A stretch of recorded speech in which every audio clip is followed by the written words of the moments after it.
নতুন একটা রেসিপি নিয়ে চলে এসেছি, বিরিয়ানি বানিয়ে দেখাবো। তার জন্য হচ্ছে মশলাগুলো বানিয়ে দিচ্ছি। মশলাগুলো দিয়ে দিলাম, মশলাগুলো বানিয়ে দেবো এইভাবে দিয়ে দিচ্ছি। সব রকম মশলা কিনা আছে এখানে, সব দিয়ে দিলাম। মশলাটা ভাজা হয়ে গেছে, এবার ঢেলে নেব গুঁড়া করার জন্য। ঢেলে নিচ্ছি, ব্যাস দিয়ে দিলাম। এর জন্য সাদা তেল লাগবে, সাদা তেল দিয়ে দিচ্ছি এখানে। এটা ভাজার জন্য লবণ দিয়ে দিলাম, এখানে লবণ লাগবে। অল্প হলুদ গুঁড়ি দিয়ে দিলাম আলুটা ভাজার জন্য। দিয়ে মেখে নিলাম এইভাবে। ওটা দিয়ে দিলাম, তেলটা হয়ে গেছে ভাজার জন্য।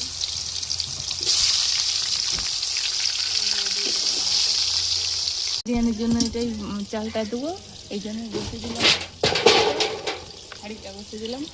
এই পানি দিয়ে দিচ্ছি। চালটা আগে থেকে ভিজিয়ে রেখেছিলাম, এবার দিয়ে দেবো।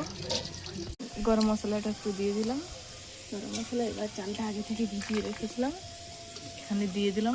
চালটা আগে থেকে ভিজিয়ে রেখেছিলাম, দিয়ে দিচ্ছি। ভাজা হয়ে গেছে, আলুটা ভাজা হয়ে গেছে। এবার উঠিয়ে নেব, এইভাবে উঠিয়ে নিচ্ছি। ভাজা হয়ে গেছে, তুলে নিচ্ছি। বেরেস্তাটা করার জন্য দিয়ে দিলাম এখানে পেঁয়াজ কুচিগুলো। বেরেস্তাটা ভাজার জন্য পেঁয়াজ কুচিগুলো দিয়ে দিলাম একই তেলে ভাজার জন্য।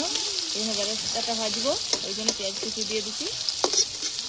ভাতটা 70% মতো সিদ্ধ করে নিয়েছি, এবার ঢেলে নেব।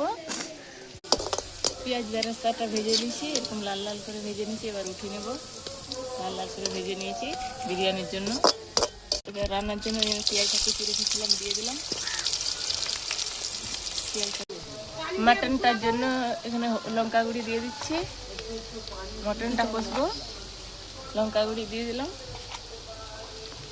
হলুদ গুঁড়ি দিয়ে দিলাম,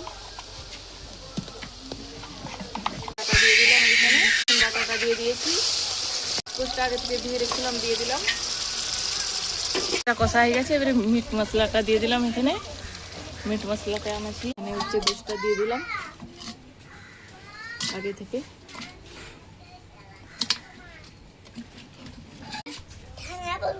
আলু